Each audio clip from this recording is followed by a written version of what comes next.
jump in with the interactive mode here. Dream with me. It might be a nightmare. What would the world look like if there was no God? So imagine for a moment, yeah, we're getting some sad faces already, right? Just describe what the world would be like if there was no God. What would we see? A world.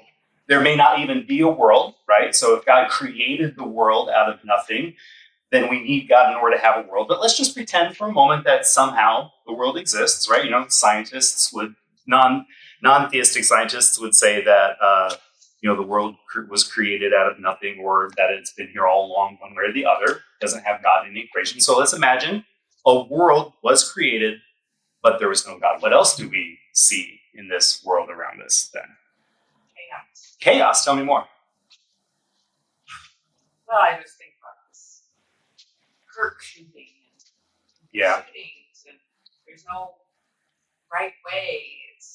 Nobody has the right answer because everybody's doing their own thing. Okay. That's the best that they can do, and they don't want anybody else's right way. Yeah, so no objective standard of what's right and wrong. No. Mm-hmm. Very good. Yeah, I agree. What else might we see? Yeah, Probably true. Yes. Yeah. Right, just beyond there, still. Just to see what else would be terrible about this universe if it did exist, if there was a world. It's a better thing. I had a conversation a couple weeks back, 3 weeks ago. The guy who said, I have no problem with God as creator, but if he's there, why do all these bad things happen? Mm-hmm. And afterwards, not of course during the conversation, afterwards I thought, why would you even think that things could or should be different if there was no God to start with? Why would we have this thought in our heads? Yeah. Something could be other than what it is. Uh-huh. If there's a godless process by which we're all here, I think we would just, this is it. This is what there is. Yeah. And hey, I'm at the top of the food chain. This is good. Yeah. What is it that makes humans so special, other than the fact that we were created by God in His image? C.S. Lewis argues that, I think that's in the back of my mind. C.S. Lewis, I think argues we were created for more. And so this idea that there should be more, could be more, sure, is, God's put eternity in our hearts. Yeah. And that wouldn't be there. That's right. It would change our kind of attitudes towards the world around us. My thing's right. Hey, if I can take advantage of you, it's good. Yeah. Good for me. Mm-hmm. And I want to said is just kind of the idea at the end of judges that put it was right in their own eyes. Yeah, that's right. Mm-hmm. And if everyone did what was right in their own eyes, they're not thinking about the collective good, then really quickly society, assuming society was created, right? Society would devolve into chaos, disorder, and who cares if I murder someone because I want their gold? That's up to me to do, right? It's also the scripture says that God sustains. I think Jesus sustains all things. So yeah. Sustainable. Yes. Uh-huh. Things just don't fall apart. Yeah. Absolutely. Yeah, I agreed completely. What about what's one of the promises, the hopes that we have as Christians that would not be true if there was no God? He will make all things new. Mm-hmm. I think that's Revelation. So I think that gives us hope. That gives us a lot of hope. Uh-huh. And in that new creation, at least for some, maybe all of us, I don't know, that would be after our first death, right? Mm-hmm. So there's this hope of the afterlife, or an eternity with God. And if we did not have this hope of an eternity with God, what does that do in terms of our time here on earth? We would be of all people most to be pitied. Yeah. It's kind of a sad existence, right? If there is no hope for more than just the, whatever it is nowadays, 74 plus or minus 20 years, whatever the average lifespan is, right? If that's all you got. And it's from probably 36 downhill all the way. Fair enough. So, so atheism, the lack of belief in God, leaves us in a state of being in despair, right? Without really having much to hope for, much to look forward to, much value in what we're doing. But thankfully, and this class is about the reasons and evidences to suggest that there is a better explanation for the world, that God indeed is real. And we're going to look at that here in just a moment. But if there were no God, there would be no morality. So we had that conversation about right and wrong. There would be no meaning. You get 74 plus or minus 20, and that's it to your life. There's no ultimate value. Like what are we contributing to the world? We're simply moving some chemicals from point A to point B, or some energy from point A to point B, and that's it, right? And there would be no destiny, nothing that happens after that time. There is no eternal life. So expressing how we can have confidence and belief in God is part of the overall goals of this class, that we can walk away, feel strengthened in defending our faith if we are facing persecution. So if someone from the outside is like, there's no evidence for God, what are you talking about? And kind of persecuting our beliefs. But also we talked last time in particular about doubt, and David was sharing about how, the apostles were doubting like 30 seconds before the delivery of the Great Commission, right? And so if they were in moments of doubt, we will be in moments of doubt. And so this class is intended to help us deal with the doubt that we might face as well. And then also just to have conversations like this one with a group of folks like, hey, I know there's someone else in this church who's thought through and wrestled through this like I have. So just a real brief summary of what we talked about last time. The classes last class, we talked about what is apologetics and is doubt okay? And hopefully we walked away from that class with the answer, yeah, it's okay. It's not something we look forward to necessarily, but it actually has some value. Today we'll talk about, does God exist? Again, my joke from last time. If you already believe that, you can just leave now, but hopefully staying will give you some more reasons to believe in God's existence. And then in terms of the future classes, just quickly, we'll talk about science versus religion, Genesis, the trustworthiness of the Bible. And actually, David already hit on one facet of that. Was Jesus real? And did he actually rise from the dead? How does that work? And then the objections that we often hear from society. How can a good and powerful God allow suffering? That question came up already. Is the Christian way a very kind of conceited, narrow-minded way of saying only one way to God? That doesn't seem fair. Squaring God with morality, identity, and meaning. And then we'll do some interactive things throughout all of the classes, but we'll really try to put it into practice in the last session. Again, there's a class website, tcbc.cc/reasonablefaith. That's where I put up all the recordings and slides and so forth. Okay. So let's dive in. This is a video from a guy named William Lane Craig. He is a professor of theology at Talbot School of Theology in Biola University, but he also does a lot of work on YouTube and popular books and very academic books that are way above my head. And so he's kind of like my go-to guy. He's the guy who I listen to his podcasts. I read a lot of his stuff. I was talking about this class with Pastor John, and he mentioned that he's actually taken some lectures from him before and really has a good impression of him as well. So this guy's rock solid. We're going to see his work in a number of classes, particularly in today's session as well. But we're going to start with him giving us 6 reasons for believing in God, just as a starting point for belief in God. But there's more to it. And just to clarify at this point, we're talking about simply theism, belief in God, not necessarily the God of the Bible. We'll get to that a little bit later, but today we're talking about belief in God. So this is a good introductory video. In my experience, I think there are quite a number of different arguments for the existence of God. Let me just list some of them that I've defended in my work. One would be the contingency argument. That holds that God is the best explanation of why anything at all exists rather than nothing.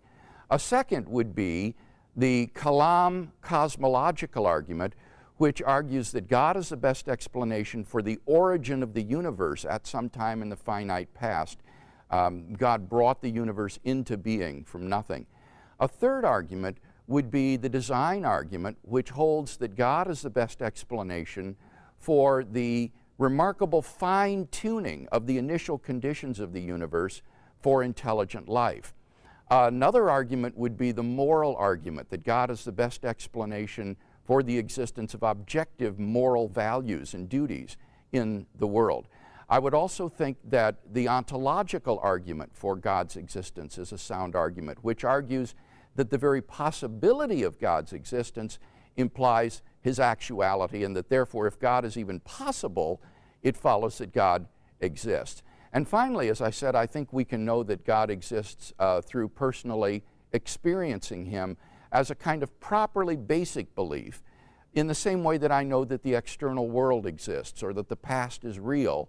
I can know that God exists in that same sort of immediate, non-inferential way. So that would just be a list of various arguments for God's existence that I think are sound and persuasive arguments, and that I've defended in detail in my written work.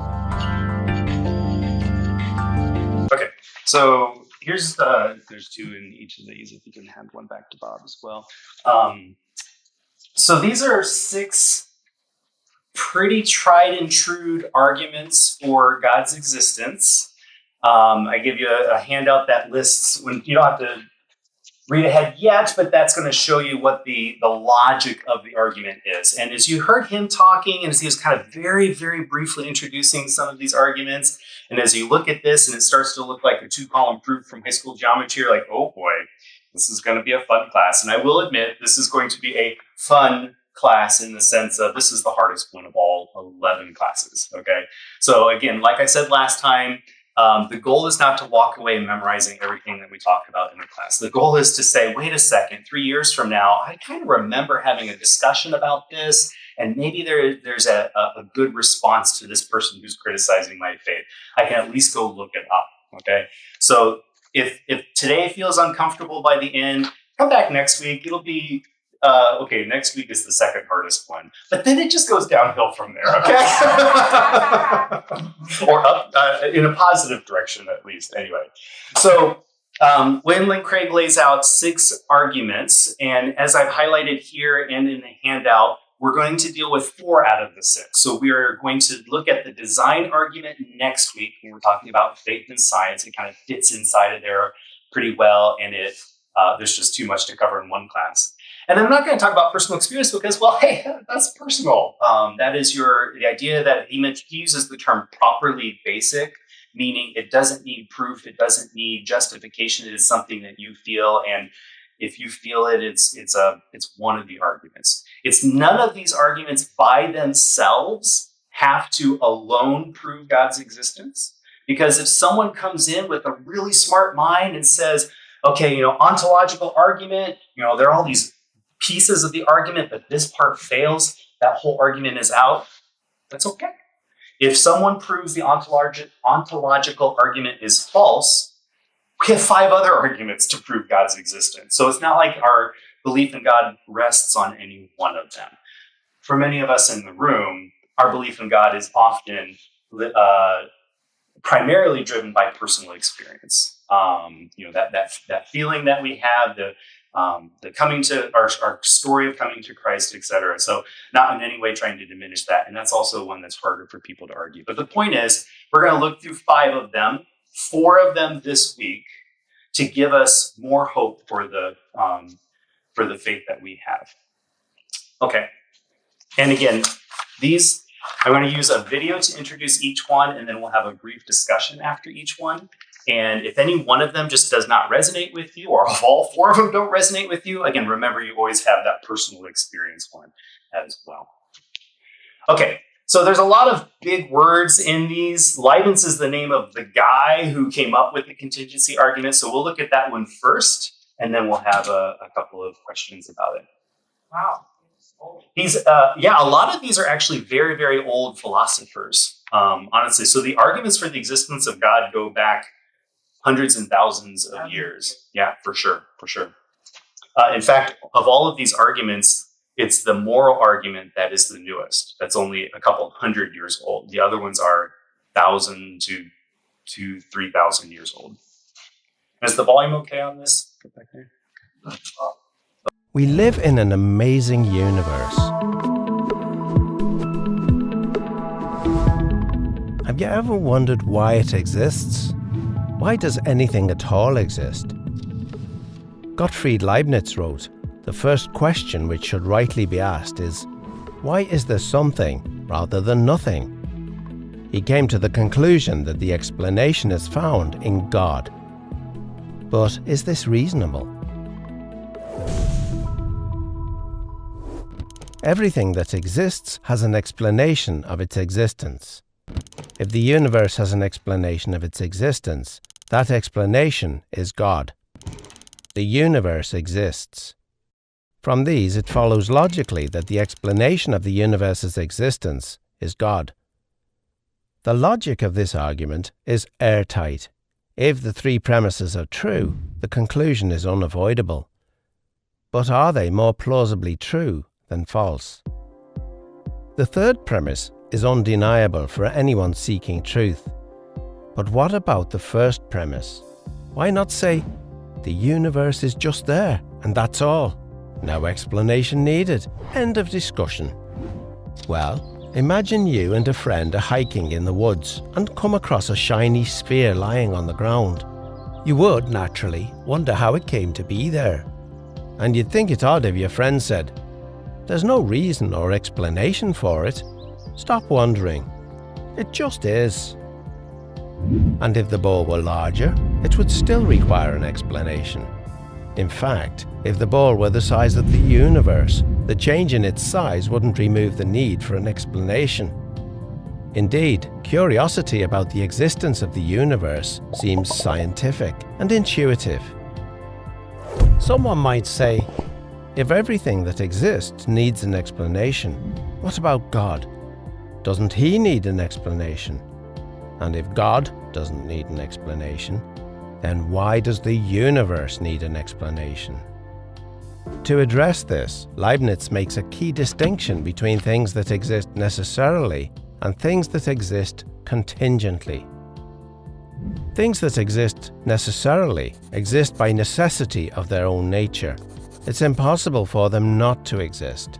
Many mathematicians think that abstract objects like numbers and sets exist like this. They're not caused to exist by something else, they just exist by necessity of their own nature.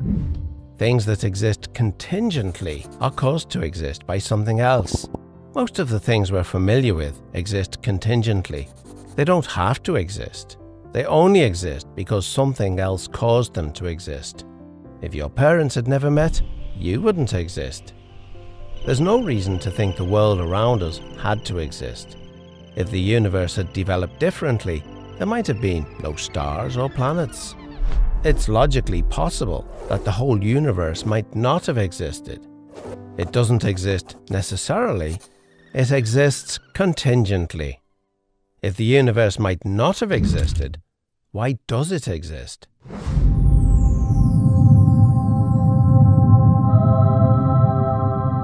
The only adequate explanation for the existence of a contingent universe is that its existence rests on a non-contingent being, something that cannot not exist because of the necessity of its own nature. It would exist no matter what. So, everything that exists has an explanation of its existence, either in the necessity of its own nature or in an external cause. But what about our second premise? Is it reasonable to call the explanation of the universe God? Well, what is the universe? It's all of space-time reality, including all matter and energy. It follows that if the universe has a cause of its existence, that cause cannot be part of the universe. It must be non-physical and immaterial, beyond space and time. The list of entities that could possibly fit this description is fairly short, and abstract objects cannot cause anything. Leibniz's contingency argument shows that the explanation for the existence of the universe can be found only in the existence of God. Or, if you prefer not to use the term God, you may simply call him the extremely powerful, uncaused, necessarily existing, non-contingent, non-physical, immaterial, eternal being who created the entire universe and everything in it.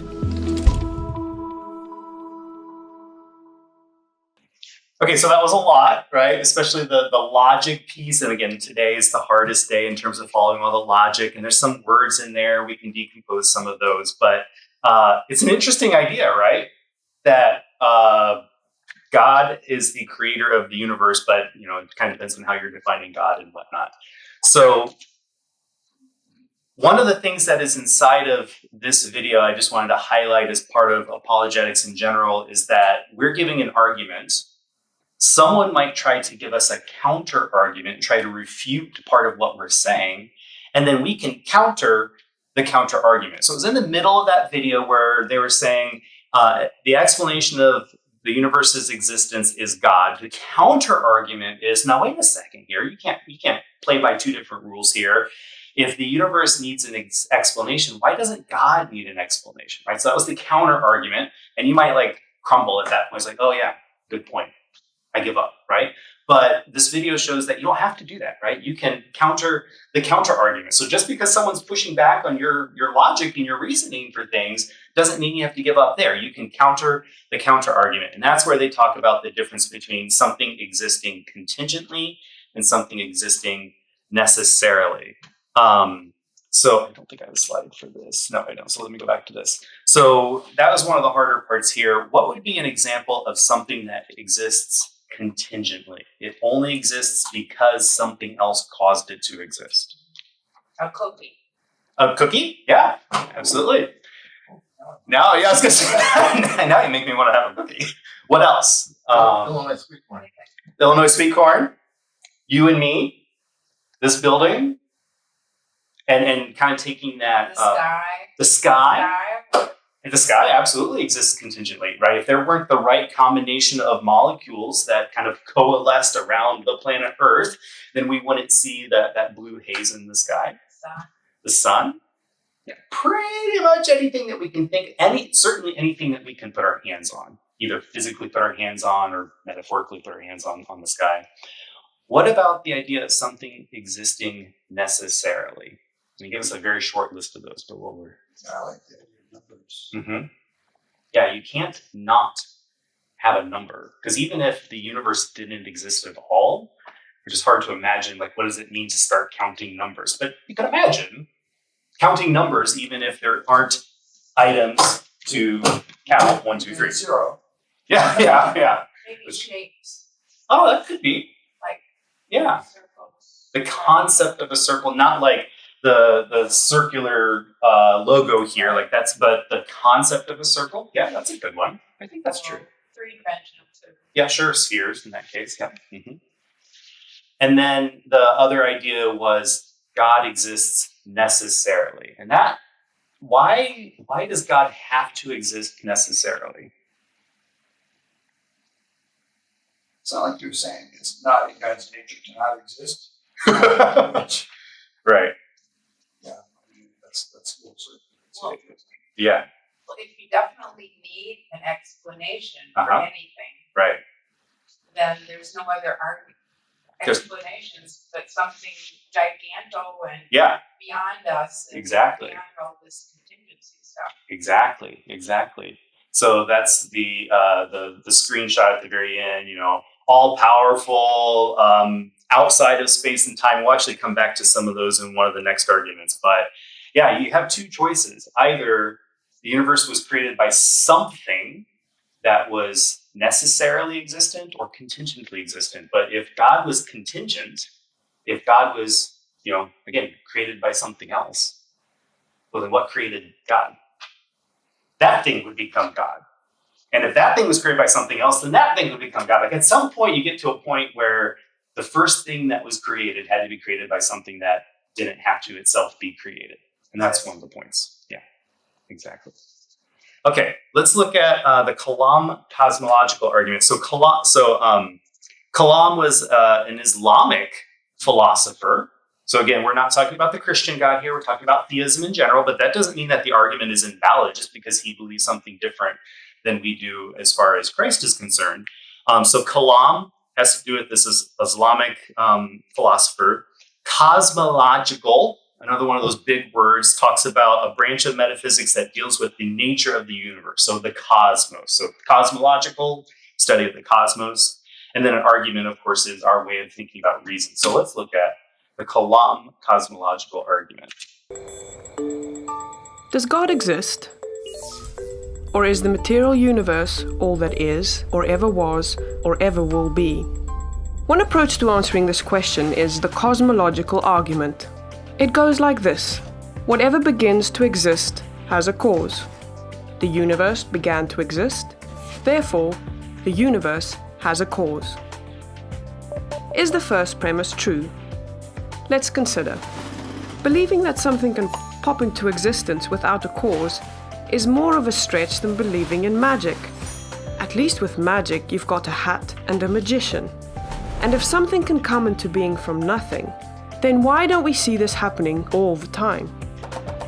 No, everyday experience and scientific evidence confirm our first premise. If something begins to exist, it must have a cause. But what about our second premise? Did the universe begin, or has it always existed? Atheists have typically said that the universe has been here forever. The universe is just there, and that's all. First, let's consider the second law of thermodynamics. It tells us the universe is slowly running out of usable energy, and that's the point. If the universe had been here forever, it would have run out of usable energy by now. The second law points us to a universe that has a definite beginning. This is further confirmed by a series of remarkable scientific discoveries. In 1915, Albert Einstein presented his general theory of relativity.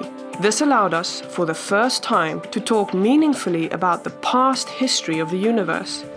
Next, Alexander Friedmann and George Lemaitre, each working with Einstein's equations, predicted that the universe is expanding. Then in 1929, Edwin Hubble measured the red shift in light from distant galaxies. This empirical evidence confirmed not only that the universe is expanding, but that it sprang into being from a single point in the finite past. It was a monumental discovery, almost beyond comprehension. However, not everyone is fond of a finite universe, so it wasn't long before alternative models popped into existence. But one by one, these models failed to stand the test of time. More recently, 3 leading cosmologists, Arvind Borde, Alan Guth, and Alexander Vilenkin, prove that any universe which has on average been expanding throughout its history cannot be eternal in the past, but must have an absolute beginning. This even applies to the multiverse, if there is such a thing. This means that scientists can no longer hide behind a past eternal universe. There is no escape. They have to face the problem of a cosmic beginning. Any adequate model must have a beginning, just like the standard model. It's quite plausible then that both premises of the argument are true. This means that the conclusion is also true. The universe has a cause. And since the universe can't cause itself, its cause must be beyond the space-time universe. It must be spaceless, timeless, immaterial, uncaused, and unimaginably powerful, much like God. The cosmological argument shows that, in fact, it is quite reasonable to believe that God does exist. If you could just let us know that you are here today, we'd appreciate that. So the Kalam cosmological argument, 3 basic steps, 2 premises and a conclusion. First premise is if whatever begins to exist has a cause. Second, the universe began to exist, and therefore the universe has a cause. Now, it doesn't actually say God in here, but at the end they kind of explain, well, what would have to be true about the thing that caused the universe, and those characteristics that it listed at the end sure sound like the characteristics of a God to me. So this, by the way, is again, I know there's a lot of science in here and Big Bang and equations and stuff like that, but again, don't worry about all of that. This is what it really boils down to. There's actually a second version of the Kalam cosmological argument that is more on the philosophy side of things. But to be honest, I think that one's a little bit tougher because you deal with infinity a lot and adding and subtracting infinities. And I just thought that was not so much fun. But I will link to it on the website if you want to look at that version of it. This video and at least one other, they don't feature William Lane Craig, but they're actually created by him and his organization. So this is the kind of stuff that he thinks about a lot. Okay. So yeah, what would you need to possess if you yourself were going to create a universe? Legos, absolutely. The bane of every parent's existence, but they have to be there. Right. What else might you need to have in order to create a universe? Power. An hour? Power. Oh, power. Yeah. Like a 9-volt battery's worth of power? Maybe a little bit more than that. How much power? Infinite. Thanks for cutting to the chase there, right? You can't just add up how much power you would need. It's a significant amount of power. What else would you need in addition to power? Wisdom. Yeah, why? You have to create a universe that works. Yes. My. Mm-hmm. We'll talk about next week. There are all these numbers that describe certain things in the universe. The one that we might be most familiar with is gravity, right? Gravity pulls us down towards the earth at a certain rate, a certain amount. And if that number, 9.81 meters per second squared, we're off by just a millionth of a percent, like the entire earth would either collapse on itself and we wouldn't exist, or the earth would not be able to hold itself together and we wouldn't exist. So that wisdom part to know this is the exact right number that we need. We'll talk about that more next week. And just the vision and creativity. Oh, yeah. I mean, from the biggest to the smallest detail. Yeah. Yeah, you can look at a cell under a microscope and see beauty, order, intricate details. And you can look at entire like nebula of stars and see beauty and details, right? And everything in between. Yeah, it's pretty amazing. Color. I mean, Color, yeah. think about it. And not all animals see color the same. Well, that's true, yeah. I mean, it's just think of all the varieties of Mm-hmm. just the things that we think are Right. just standard. It's Mm-hmm. different. Or hearing. I mean, Yeah. how the birds can hear the worms in Mhm. the ground or something. Mhm. I don't know what they do. So it would take a lot for us to be able to create a universe in our spare time. Obviously, God has all of those things and more. So why does the cause of the universe, again, our shorthand for that is called God. Why does God have to be spaceless or outside of space? Because he created it. Yeah, I mean, if you're creating space, you can't be in the thing that you're creating. You have to be creating it, right? Yeah. And same thing for timeless, right? If he's creating time, he has to stand outside of time, which is really a hard thing to think. So especially like Genesis 1:1, in the beginning, God created heavens and the earth and all that. Like what happened before God created? Like, so the concept of before creation is kind of a difficult thing to wrestle with. Why does God himself have to be immaterial? Material. Yeah, because otherwise you would say, well, if he's made of something, what made the something he was made out of, right? And uncaused, we talked about that one last time already, especially with contingent and unnecessary. And then powerful, like it takes a lot to pull together an entire universe, right? Okay, so again, a lot going on in these theories. They don't all have to, arguments rather, they don't all have to resonate with you, but they give you some other ways of looking at the world. As I mentioned, the moral argument is the most recent argument to come on, and by recent, like 300 some years ago. But this is a good look at that. This is from Sean McDowell. You may know him from other things. But, yeah, please. So, Yeah, cool. that isn't a person's name? Or is it, because clown means that word. Oh, okay, So, okay. It was like, yes, I guess I'm not they sure. didn't That's a good question. attribute that to a person. Right. That's That's right. I know it's Islamic in origin, but I guess you're right. I don't know if it's a person or a school of thought or a meaning of behind the word kalam. Yeah, thanks for clarifying that. No, I'm just curious. I'm going to have to Google that one myself. Okay, the moral argument, and I present it on the handout as 3 points. He presents it as 2, but that's fine.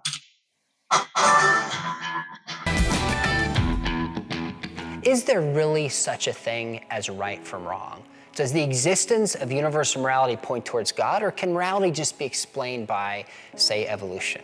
Well, I actually think one of the most compelling arguments for the existence of God is the existence of objective moral values. It has 2 premises and a conclusion. It goes like this: if objective moral values exist, God must exist.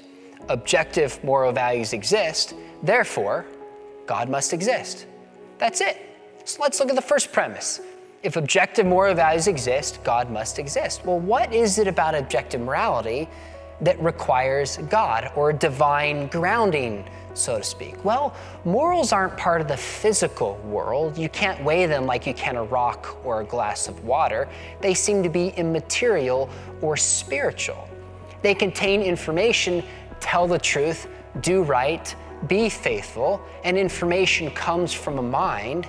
And for there to really be a real right and wrong, there needs to be a source outside of human beings. Otherwise, it's just your opinion versus mine. So if there are real moral values and duties, it sure seems to point towards the existence of a moral lawgiver, towards a God. So then the question is, how do we know moral values exist, that values and duties are really objective? Well, one way we know this is it's just obvious. It's obvious. Every one of us knows that torturing an innocent baby for fun is wrong. We simply know it. If somebody doesn't see that that's wrong, that person needs a therapist, not an argument. And by the way, when someone says, yeah, I don't believe there's right and wrong, C.S. Lewis is right, that person will contradict themselves in a matter of time. So I often tell my students, I'll say, if someone tells you there's no such thing as right and wrong, cut in front of them and lying. What are they going to say? That's not fair, that's not right, as if there's really an objective moral standard we're both accountable to. The other thing C.S. Lewis points out in his book, The Abolition of Man, is that across cultures universally throughout history, there are certain moral truths that people are committed to. Things like courage, things like faithfulness, mercy, caring for posterity. Now, the practice of those moral principles may vary, but there are universal moral truths that people are committed to. So if objective moral values exist, God must exist. Objective moral values exist. Therefore, God must exist. The existence of a real right and wrong is one compelling reason to believe that there is a source for that right and wrong, the character of God himself. There's a moral law because there's a moral law giver. So what'd you think of that one?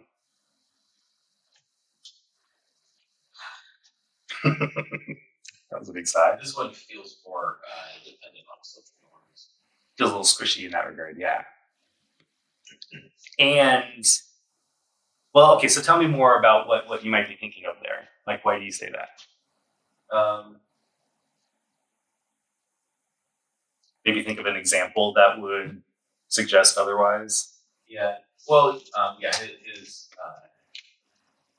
argument is that, so he seems to be acknowledging that someone can deny the premises, and the only argument against it is that no one can consistently live out that denial. So it's kind of an argument from human experience, not from like pure logic.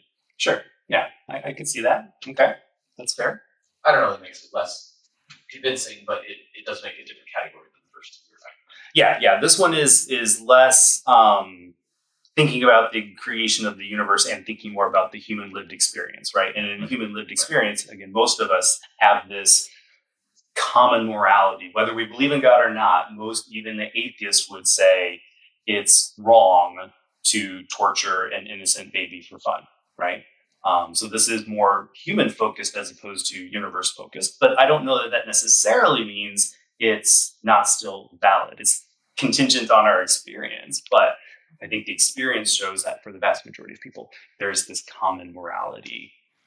He does make the point that how that morality plays out is influenced by cultural norms, but some of those fundamental moralities are shared. Other thoughts? Even the existence of good and bad. Yeah. I think probably every culture has good and bad. I mean, even if we disagree on what exactly is good and what exactly is bad. Yeah. There's still good and bad. Mm-hmm. So yeah, why should there be good? And that's kind of what I was thinking with regard to this conversation with this guy 3 weeks ago. Yeah. Why do you think things could or should be better? If there's not some reason to think just the product of godless evolution that seems like, hey, might makes right seems like the only thing, right? If I can subdue you, make use of your resources or whatever, right? Good for me. Yeah, and certainly from we'll get to evolution here in a little bit, but from an evolutionist's perspective, survival of the fittest and that kind of concept, like maybe morality doesn't exist. So kind of have to weigh that a little bit. So that kind of gets to the question of, do you agree that moral truths are just obvious? That is one of the weaker parts of this argument. And again, like I was saying at the beginning, of the 6 or 7 total arguments, if you throw one of them out, if you throw the moral argument out, you still have the other ones to live with. That can support your faith. But again, I think there are a lot of people who would agree that in spite of cultural differences, there are certain moralities that are shared. And how could we have that same shared morality unless there was the moral lawgiver? Again, that's the basic idea here. And I think beyond shared morality is even the existence of morality. Oh yeah, that's true. Yeah, even if there was only one human that existed in the entire universe. Yeah. The idea that there's good and there's bad. There's things that are punishable, things that are not acceptable. Yeah, and that's different. Why should there be anything that's not acceptable? Right. Anywhere. Right. Yeah, if I go 75 miles an hour on the interstate in Illinois, that's punishable in theory. But if I go 75 miles an hour in Idaho, okay, then no big deal. So there are some, but that has to do, that may or may not be a moral law. That may be a practical safety law or otherwise. Okay, one more to hit on. It's a harder one again, but again, if this is a challenging week, that's okay. We'll get into some more interesting things next week. The ontological argument. And this is another William Lane Craig one. In the year 1078, a monk named Anselm of Canterbury astonished the world by arguing that if it is even possible that God exists, then it follows logically that God does exist. Anselm's argument came to be called the ontological argument, and it has sharply divided philosophers ever since. The 19th century German philosopher Arthur Schopenhauer called it a charming joke, but many prominent 20th century philosophers such as Charles Hartshorne, Norman Malcolm, and Alvin Plantinga think that it's sound. Here it is. God can be defined as a maximally great being. If something were greater than God, then that being would be God. And in order to be maximally great, a maximally great being would have to be all-powerful, all-knowing, and morally perfect in every possible world. Possible worlds are simply ways the world could have been. To say that something exists in a possible world is just to say that if the world were that way, then the thing would have existed. For example, even though unicorns don't exist in the actual world, it seems at least possible that they could have. So we can say that unicorns exist in some possible world. On the other hand, a married bachelor does not exist in any possible world because the idea of a married bachelor is logically incoherent. It could not possibly exist. So if it is possible that a maximally great being exists, then we can say that he exists in some possible world. But wait, a maximally great being would not really be maximally great if it existed in only some possible worlds. To be maximally great, it has to be all-powerful, all-knowing, and morally perfect in every possible world. So think about it. If a maximally great being exists in any possible world, then it exists in every possible world. And if it exists in every possible world, then it exists in the actual world. That is, a maximally great being actually exists. Thus, the atheist has to maintain not simply that God does not exist, but that it is impossible that God exists. Here's a summary of the ontological argument. Steps 2 through 6 are straightforward and largely uncontroversial. But what about point number 1? Clearly, if it can be shown that the idea of a God is logically incoherent, then the argument fails. But is the idea of a maximally great being absurd, like a married bachelor or a square circle or the smell of blue? This doesn't seem to be the case. The notion of an all-powerful, all-knowing, morally perfect being that exists in every possible world seems to be a perfectly coherent idea. But couldn't we parody this argument and make it work for anything? Why not say, it's logically possible that a maximally great pizza exists. Therefore, a maximally great pizza does exist? However, the idea of a maximally great pizza is not like the idea of a maximally great being. In the first place, there aren't intrinsic maximal values that make pizzas great. There could always be one more pepperoni to increase its greatness. It's not even obvious what properties make a pizza great. Thin crust or thick crust, extra cheese, anchovies? It's relative to the taste of the consumer. In the second place, a maximally great pizza would have to exist in every logical possible world. But that would mean that it couldn't be eaten. So it wouldn't really be a pizza, because a pizza is something you can eat. The idea of a maximally great pizza turns out not to be a coherent idea. The idea of God, on the other hand, is an intuitively coherent idea. Therefore, his existence is a possibility.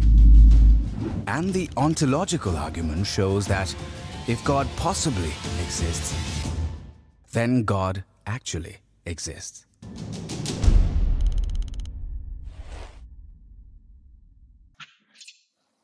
So some similar themes from some of the other arguments. The argument says that if God is possible, then God must exist.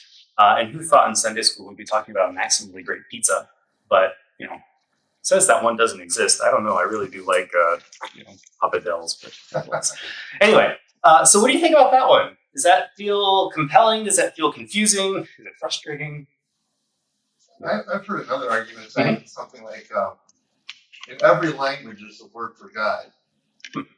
And since every language has a word for God, God must exist. Oh, interesting. Is that the ontological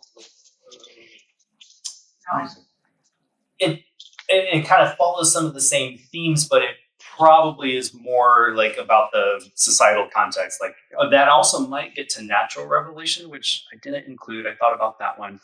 The idea that simply by looking at that creative, the heavens and so forth, the nature, that alone reveals that God exists. And so that's how each of these different cultures have come to that conclusion independently or on their own. So I think it hits at some of the same themes, but it is a little bit different. Yeah. What else about that one? It's very heavy on the philosophy, and I'm kind of grateful that they skipped steps 2 through 6, focused on just one of them. So again, today's was a heavier one, particularly from the philosophy perspective. The other ones are a little bit more straightforward. And again, 6 arguments. No one of them has to carry the weight alone of proving God's existence. And if one of them gets shot down, like we had some questions about the moral argument, you still have the other 5. So it's just another one to kind of keep in your back pocket. Just in the last, we're over, I'm sorry. Okay, so just real quickly, I'll just highlight that the TCDC library has a bajillion books on this concept of reasonable faith and apologetics. And so you can check it out. I'll put a link in the website for the slides that links to it. So you can go look at those as well. But let me go ahead and pray us out here. Father, thank you so much for this day and for the truth of your existence, that it's not something that we believe for only one reason, but for many reasons, Lord. But any one reason alone would suffice, and we thank you that you give us so many different reasons to believe in you, including our personal experience, which we didn't really talk about today because it is personal, but we thank you that you do reach into the hearts of each one of us and compel us with your existence in that way through our experiences as well. So pray that this conversation will strengthen our faith in you and equip us as we look ahead to future topics. We pray for your blessing on the rest of this day and our worship of you upstairs. In Jesus' name, amen. All right, thank you all. Thank you.